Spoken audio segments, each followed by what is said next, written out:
A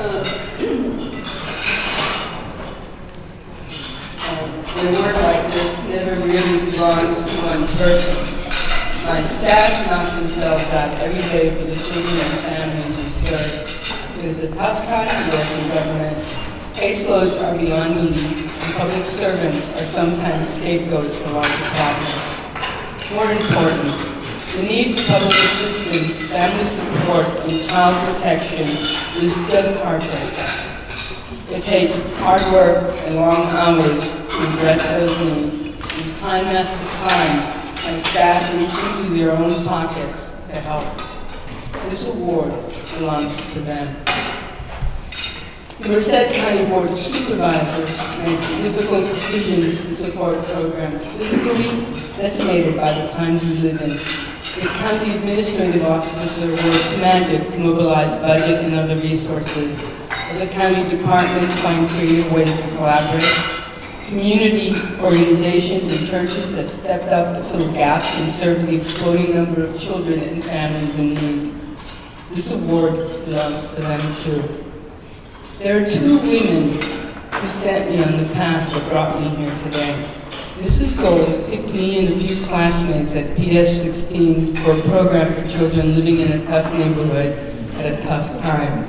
She made sure I succeeded in elementary school, middle school, and high school. She made sure I got into college. She cared. And she opened the whole new world to me. In the 1960s, she took a bunch of kids from Brooklyn to the opera, museums, theater, and all the cultural resources New York has to offer if you have access. What Mrs. Gold did for me drives my work today. One of my greatest hopes is that someone who works with me, and maybe one or two of the kids we work with, continue to pay forward the care and work of people like Mrs. Gold, who can change the direction of our lives. The other woman responsible for my being here today is my mother. I can say only a few words here. Love, devotion, courage, and the charge to never let a child go hungry, emotionally, physically, or intellectually. Thank you.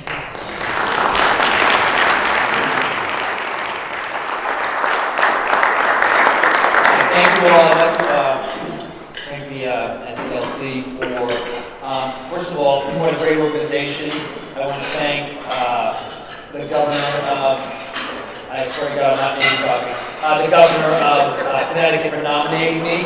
But I also, most importantly, like I'm sure many of us here who are recipients, is that our families and the staff that we work with day to day, my wife Karen, and my 4 kids, Kelly, Brian, Hannah, and Sarah, who put up with the morning, noon, and night with the work of Domus, as well as certainly my staff who put up with me and all came tonight and traveled here. I'm so appreciative of what they do day in, day out. I get to be the face of Domus, and as they said, I get to ride on a big float in a parade all day and wave, not really doing anything anymore. So I'm glad none of you who did that investigative work found that out. So, and finally, I'm so humbled by the other recipients who are here. And here, when you're sitting there and people are telling you, at least in San Connecticut, God, what a great organization, how great you really are. And then you hear everyone else's stories and you think, wow, I'm really not that good. And I think that's really highlighted in something that happened to me this afternoon, which really shows, amongst all the other recipients, is that this afternoon, my niece who lives out in Los Angeles said to me, she didn't congratulate me, but she had looked up the award and said, Uncle Mike, I know you're getting that, I don't know, whatever that thing is, that award, but I just read that Father Greg's getting it. Could you get his autograph for me? So that's why I'm humble. So thank you all very much. Good luck to all of your work.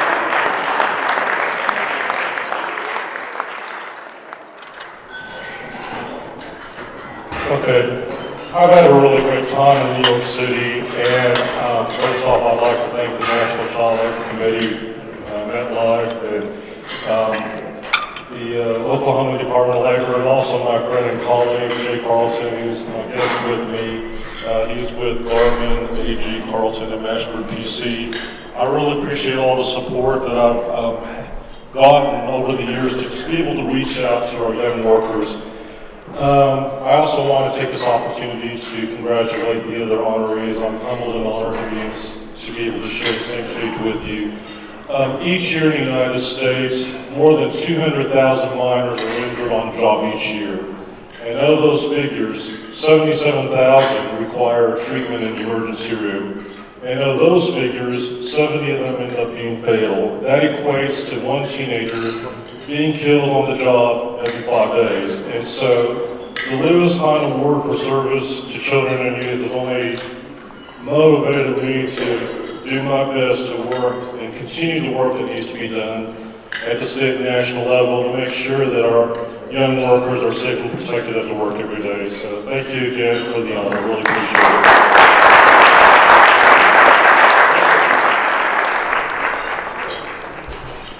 I just want to say thank you to the National Child Labor Committee and everyone here.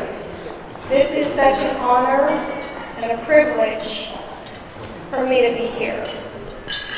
In my years of working with Youth Alternatives, I have worked with a lot of mostly young girls, and I hope that I have changed their life around for the better. Some of them I know, not everyone that you work with, you know how it turns out. But something my husband, and he's my greatest champion,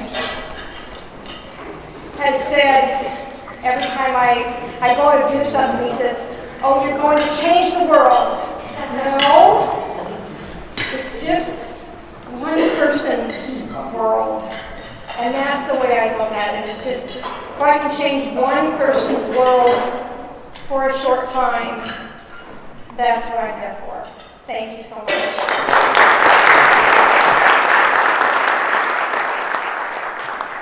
Thank you very much. I want to thank the child organization for this wonderful gift to me, not the money, but the accolades. I'm very grateful, and I think the best way to express how I feel is to read what I wrote to a board member about this. She wrote to me, "I knew you would receive this award when you were nominated. What a role model you are for all of us. Enjoy every bit of it. Kudos and New York." So I said, "Thank you, Rachel. I'm overwhelmed and flattered. To achieve what we have at Rainey was the work of many more than one person, you included. I will never forget the role you played in bringing Lee, our director, to us, and he was fantastic. And the same can be said of what many others have done for Rainey. Achieving what we have involves a step-by-step process to which many contribute. Where would I be if we had not had such a generous and hardworking core of board members back in '95 and 2005? Heroes are made, not born, and they usually are made by those around them who join in the task. And this is what I learned over again this evening. There was not a one-man band among us. They were all leaders, all of us who received awards.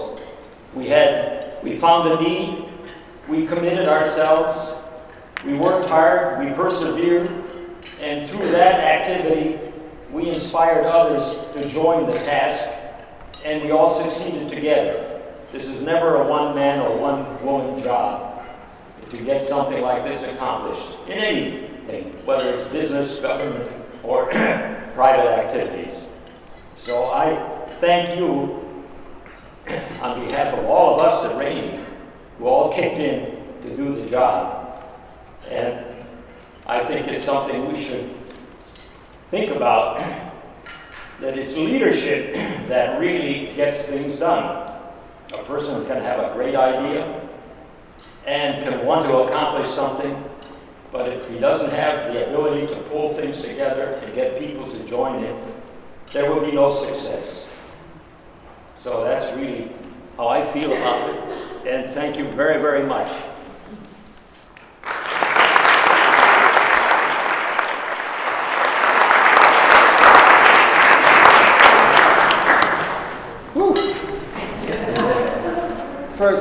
really want to thank the National Child Labor Committee for honoring me and for all those who I try to serve, and to be a part of all the honorees that I shared the stage with this evening, and for all those who were there before us, and also for those who will come after us. Thank God that I answered the phone for Susan. Because I had refused to answer my phone because it was an area code from 212. This was just one morning I answered, and she started asking me that I know certain people, and I told her yes. And you know, this organization, this committee has enabled me to really feel that the work that I've been doing has been important. Leading up to this day, my community, my city, and my state has honored me in ways that I never would imagine. My mother was not alive when I turned the corner. And every time I would meet a goal, I always think about, I wish that she was able to see me on this side. And even though I know spiritually she probably does, but it's just like, it's always been a void. But I always wanted to be able to do what my mother always wanted me to become and to do. And when I lost my son, it was the hardest thing for me in my life. But I just felt like in order for me to keep his spirit alive, and all the young people who did not make it in my city, that I had to keep trying to be the prospector to find the gold in them that other prospectors before me found in me. And so I leave you tonight with much appreciation and thanks, and ask you all to please continue to be, or if you haven't become one, become a prospector. Because there's so many children out there and young people who has gold inside them that's only needed to be prospect and finding the best in them, because that's all they want. And my friend from California, thank you for energizing me, because listening to you, it just reinforced to me what I gotta do and continue to do. Thank you very much.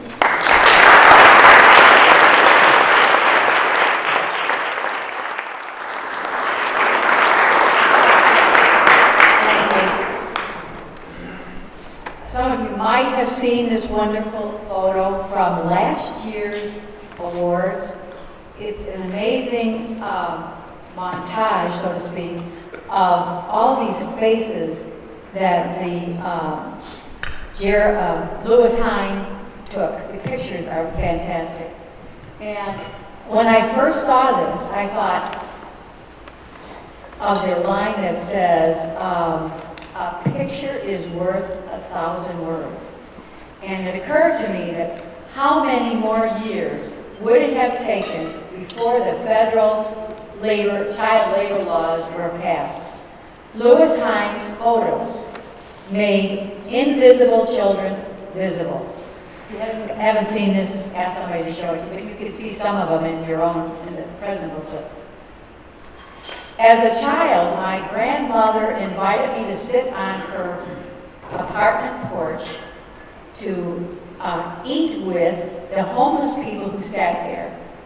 She helped me realize that these invisible people were truly visible, and it settled somewhere in my spirit that these invisible people were going to become visible. Martin Luther King gave us the image of the beloved community. That image I see as the visible and invisible people standing in a circle, holding hands to help create a different and new world. At the International Community School, our hope is to create the beloved community while we give educational excellence. I'm sorry, but we have a wine-stained poster which I am happy to present, but I will send another one to the National Committee. I did not produce the wine, somebody else did. I want you to see this wonderful poster of our children who are attending the internet. Thank you. Thanks a lot. Wine stained and all, you can still see the beauty of this diverse school. And this, for us, is the image that Martin Luther King so aspired to, is building the beloved community. So I want to present this to the National Committee on Child Labor, National Child Labor Committee, and I will send another poster that's not wine stained. Thank you so much. I'm very grateful to all of you, and especially to the committee. Thank you.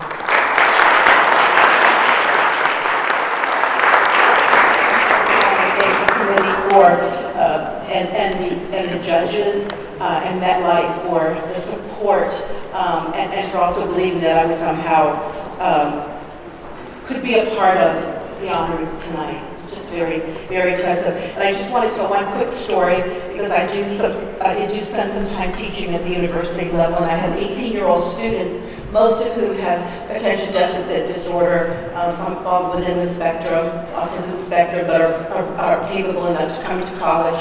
And it's a whole gamut of 18-year-olds. And I always, I always try to embrace them when I teach and try to get them to be with me. And that's the challenge. And I was teaching one day to 30 18-year-olds, and they were engaged in what I was saying, and I thought I was doing a really, really good job. This is what keeps me humble. And I thought, and after 20 minutes, I knew their hippocampus was full, right? That part of the brain that holds information, so we needed to let them process information. So I said, okay, I will now entertain any questions. Does anyone have anything? And all eyes were upon me, and it was so wonderful. And a young woman in the front of the class raised her hand, and I was so excited because I knew I had her. And she said, Dr. Glines, where did you get your shoes? So I am humbled every day and reminded that it's not that great.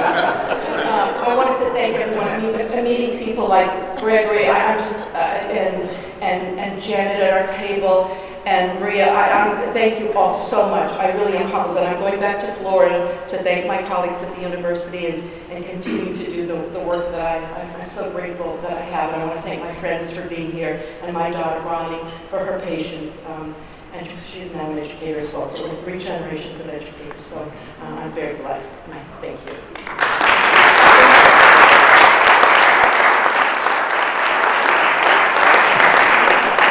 Hi, y'all. Well, I can't tell you how honored I am to be here. It was the thrill of a lifetime to be called in the principal's office for something good. And I feel that I represent the Harris County Department of Education. They have schools for children with severe behavioral problems. They're placed there by their school districts all around Houston. Sometimes they come from as far as 40 miles away, or the court places them in some of the schools. And it's the job that the staff and administrators do to run a school district for children with behavioral problems is amazing. And I went to ABC West because I wanted to get an offset for Social Security. That was 11 years ago. My husband had died and I was getting his Social Security, but being a teacher in the state of Texas, I wouldn't be able to draw his Social Security without an offset if I retired. So the law at that time was that you could teach one day in a school district that paid Social Security, and you were eligible to get your husband's Social Security. So I resigned from the Houston Independent School District, where I had taught for 43 years, and applied to the Harris County Department of Education. Well, you couldn't work just one day at Harris County. So I went to work in October, and when I went to interview the principal, she said she had a classroom of life skills children with 35 children, 1 teacher, and 5 aides. So when all that auditing and paperwork had to be done, and there was no certified person in the classroom. So she was so happy to see me. And she said, how many days will you work? And off the top of my head, I said, 2. And she said, what days do you want to work? I said, Monday and Tuesday. And so that's what I started out with. But didn't take me a week to realize that they needed me more than Monday and Tuesday. And so I was there almost every day from October to the Christmas holidays when I retired. And so they said to me, oh, you can be out 6 weeks and then you can come back and we can pay you again. I said, no, I'm retired now. I don't want to be paid, but I'll come and volunteer because they really and truly needed me. Immediately after I came back on Valentine's Day, a 21-year-old autistic boy bit me. I had a beautiful scar with 7 stitches to show for it. And I bled all the way down the hall to the nurse's office. And so we have the life skills children, but we also have the educationally disadvantaged children, which you and I used to call juvenile delinquents. But they were so impressed with me, I went and got my 7 stitches and came back the next day. And they couldn't believe I was back because they'd see my blood down the hall. And they would go in the cafeteria and they'd say, show us where Katie bit you. And I'd pull the bandage back and show them where my war wound. And I thought, well, you know, that's okay. It happened, and it'll never happen again, and it hasn't. But I watched the staff. I've been there I'm the longest person in the school, 11 years, because I don't have to discipline them. You know, I can just interact with them. And a boy came this week and put his head on my shoulder and said, you could be my grandmother. And I said, yes, I could be your great-grandmother. But I tell you what, I'll be your pretend grandmother. And when you have things like that happen, their faces light up when you walk in the classroom. There's nothing that you can put to that. And when you see little bitty changes in autistic children, and all of these children are violent, the school districts cannot keep them at all in their school district, and that's why we have them. It's amazing the changes that you see in the children. The educationally disadvantaged, we try to transfer them back to their schools. It may take 2 or 3 years, but we try to do it. Some of them it won't take that long. Some of them will graduate from ABC. All of the autistic and bipolar children do graduate, and we have a big graduation ceremony with gifts and the whole thing. And it's wonderful to see. And the staff and the parents are absolutely unbelievable. And the group homes that eventually some of them have to live in, the staff there, you can't help but just think they're the most wonderful, patient people in the world, and they are. And I am so thankful to have this award. I represent thousands of other people out there that do the same thing I do. Thank you so much.